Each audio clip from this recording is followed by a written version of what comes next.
Function പോകാൻ വേണ്ടിയിട്ട് ready ആവാണ്. പെട്ടെന്ന് തന്നെ നമുക്ക് മുടി ഒന്ന് ഫസ്റ്റ് സെറ്റ് ചെയ്യാം. അപ്പൊ അതിനായിട്ട് മുടിയിലെ ചെറിയൊരു നനവുണ്ട് കേട്ടോ. അതിനൊപ്പം തന്നെ ഹീറ്റ് പ്രൊട്ടക്ടിങ് സ്പ്രേ ഞാൻ അപ്ലൈ ചെയ്തിട്ടുണ്ട്. ഇനി നമുക്ക് മൂസ് അപ്ലൈ ചെയ്യാം.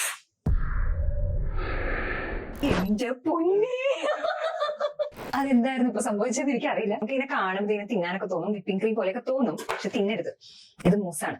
ഇത് സോപ്പ് പതയല്ലേ? കുറെ പേര് എനിക്ക് കമന്റ് ചെയ്യാറുണ്ട് സോപ്പ് പത പോലെ ഉണ്ടെന്നുള്ളത്.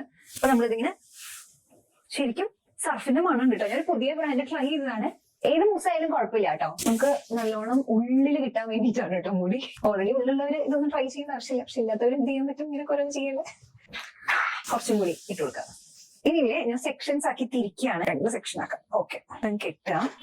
ഇപ്പൊ തന്നെ നമ്മൾ ക്ഷീണിക്കും, പക്ഷെ പാടില്ല. ഇനിയാണ് നമുക്ക് മെയിൻ ആയിട്ട് പണിയുള്ളത്. അപ്പൊ ബ്ലോ ബ്രഷ് എടുക്കുക കേട്ടോ. ഇത് അപ്പൊ കുറച്ചുകൂടി എളുപ്പമാണ്. ടെമ്പറേച്ചർ കൂട്ടാം. ഓക്കെ ഗൈസ്, അപ്പൊ നമുക്ക് ഈ അടുത്ത സെക്ഷൻ എടുക്കാം. ഈ ഒരു സെക്ഷനും കൂടെ കഴിഞ്ഞു കഴിഞ്ഞാൽ കഴിഞ്ഞു. നമുക്ക് നല്ല പ്രാക്ടീസ് ഉണ്ട്. അതേപോലെ ഇതേപോലെ ചെറിയ മുടിയൊക്കെ ആണെങ്കിൽ ഒരു 10 മിനിറ്റിൽ ചെയ്തെടുക്കാം കേട്ടോ. കേട്ടോ, സെറ്റ് ആയില്ലേ? ഇത് ഇങ്ങനെ ഇരുന്നോളും. എന്റെ മുടിയിൽ ഒരു 5-6 മണിക്കൂറിൽ ഇങ്ങനെ ഇരിക്കും. അതിനുശേഷം തുമ്പത്തൊന്ന് കേളി ആവുന്നേ ഉള്ളൂ. അപ്പൊ നമുക്ക് മേക്കപ്പും കൂടി ചെയ്ത് കഴിഞ്ഞാൽ റെഡി. അപ്പൊ ഞാൻ മോയ്സ്ചറൈസറും അതേപോലെ ഡോട്ട് ആൻഡ് കീയുടെ ഈ ടിന്റഡ് സൺസ്ക്രീൻ ആണ് കേട്ടോ ഇട്ടിട്ടുള്ളത്. ഇനി നമുക്ക് ബ്ലഷ് ഇടാം. മാർസിന്റെ lip and cheek tint blush ആണ്.